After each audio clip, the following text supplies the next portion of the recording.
अभी जो हमने कल बात किया था कि अंडरलाइन कॉज क्या होता है अस्थमा का। तो बहुत पहले 70s में उनको लगा था कि ब्रोंकोस्पाज्म ये मेन कॉज होता है। इसके लिए वो थियोफाइलिन या फिर ज़्यादा ही सिवियर होगा तो प्रेडनिसोन ऐसे एलोपैथिक ड्रग्स देते थे। फिर बाद में ऐसा रिसर्च आया कि अंडरलाइन कॉज जो है वो केवल ब्रोंकोस्पाज्म नहीं है, तो क्रोनिक इन्फ्लेमेशन है। उसके वजह से अस्थमा होता है। तो फिर जो एलोपैथी का ट्रीटमेंट था वो चेंज हो गया।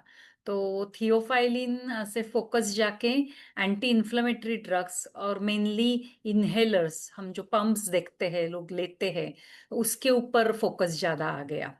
अभी लास्ट जो डिकेड है उसमें ऐसे पाया गया कि underline cause of any lung disease, not only asthma, is oxidative stress. तो अभी ये ऑथर कहते हैं कि अभी ये क्लियर हो गया कि ऑक्सीडेटिव स्ट्रेस मेजर ये है। लेकिन फिर भी आप अगर ट्रीटमेंट देखिएगा एलोपैथी का, तो उनका फोकस एंटी इन्फ्लेमेटरी, ब्रोंकोडायलेटर इसके ऊपर ही है। और जो मेन कॉज है ऑक्सीडेटिव स्ट्रेस, उसके लिए ज्यादा कुछ किया नहीं जा रहा है। और वो बोलते हैं कि जब भी आप ये देखते हैं जो पेशेंट्स है जिसमें जिनको अस्थमा है या लंग डिसीज है, तो उनके जो एंटीऑक्सीडेंट्स के लेवल्स है वो बहुत कम होते हैं, depleted in the extracellular fluid lining of their lungs में। वो बहुत डिप्लीट हुआ रहता है। मतलब vitamin C, vitamin E, glutathione जो नेचुरली प्रेजेंट है वो बहुत कम मात्रा में होते हैं। और ये केवल तभी नहीं होता है जब भी उनको एक्यूट अटैक आता है। अटैक नहीं आता है तभी भी उनके लेवल्स ही कम होते हैं। तो वो बोलते हैं कि ये उन्होंने पाया। तो वो बोलते हैं कि जब भी स्पेशली बच्चे उनके क्लिनिक में आते हैं जिनको अस्थमा हुआ है, तो उनका इम्यून सिस्टम भी डिप्लीट हुआ रहता है। और एंटीऑक्सीडेंट डिफेंस सिस्टम जो नेचुरल हमें दिया हुआ है वो भी उनका कम हुआ रहता है।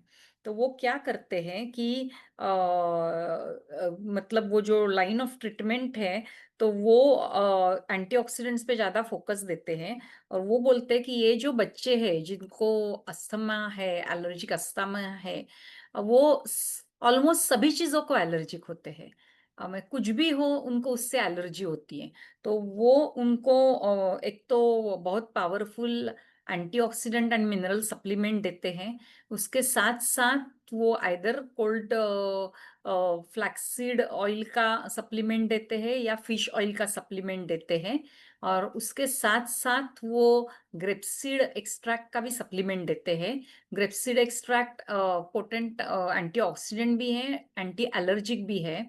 अभी ये फिश ऑयल का सप्लीमेंट जो है वो एंटी इन्फ्लेमेटरी का काम करता है, तो उसके लिए वो देते हैं। प्लस वो कैल्शियम और मैग्नीशियम भी देते हैं सप्लीमेंट।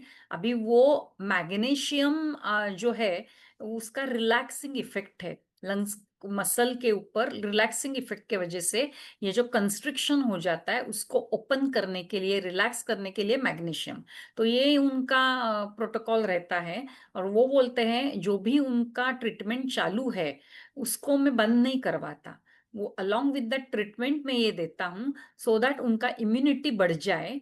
और धीरे धीरे अपने आप वो ट्रीटमेंट के ऊपर जो डिपेंडेंसी है वो उनकी कम हो जाती है। हम्म और वो उन्होंने ना बच्चों के तो काफी उन्होंने स्टोरीज उसमें दिए हैं। और वो बोलते हैं कि मैं पेरेंट्स को बोलता हूँ कि अगर अभी हम, जनरली कैसे होता है, इतना ये बच्चों को तकलीफ भी होता है तो पेरेंट्स को लगता है अभी ट्रीटमेंट चालू किया तो तुरंत रिजल्ट दिखेगा। तो वो बोलते हैं कि तुरंत रिजल्ट नहीं दिखता है, you have to be patient. तो अभी मैं अगर चालू करूंगा तो मिनिमम 6 मंथ्स वो लेगा एंटीऑक्सीडेंट्स या सब न्यूट्रिशनल सप्लीमेंट्स को रिजल्ट दिखाने के लिए। तो अलोंग विथ देयर जो रेगुलर ट्रीटमेंट चालू है, उसके साथ साथ ये न्यूट्रिशनल सप्लीमेंट्स वो चालू करते हैं। और ये जो बोला, ये 5 सप्लीमेंट वो ज्यादा करके देते हैं। और वो यहाँ पे उनके वाइफ का एग्जाम्पल, एडल्ट इसमें वो उनके वाइफ का एग्जाम्पल जो बुक की उनकी जो शुरुआत है उसमें उन्होंने एक्सप्लेन किया था, वो देते हैं। तो ये वाइफ को जो फाइब्रोमाइल्जिया हुआ था उसके साथ साथ इसको उनको एलर्जिक अस्थमा भी हुआ था, और वो इतना बुरा था कि उनको मास्क, घर से बाहर भी जाने के लिए, उनके जहाँ पे हॉर्सेस थे वहां तक जाने के लिए भी मास्क लगाना पड़ता था।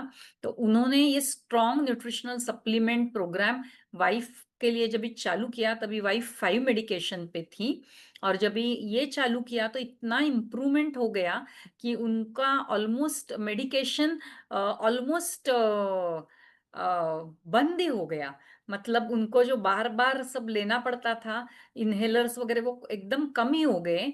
और कभी कभी उनको वो एलर्जी का तकलीफ होता था वाइफ को, तो लेकिन वो एलर्जी का तकलीफ भी होता था तो it is only twice a year, जहाँ पे डेली उनका ये बैटल था, daily. So from daily, just once और ट्वाइस अ ईयर उनको वो तकलीफ होता था, तभी उनको मेडिकेशन लेना पड़ता था। So it is so amazing, इतना स्टोरीज दिया है उन्होंने हर एक का।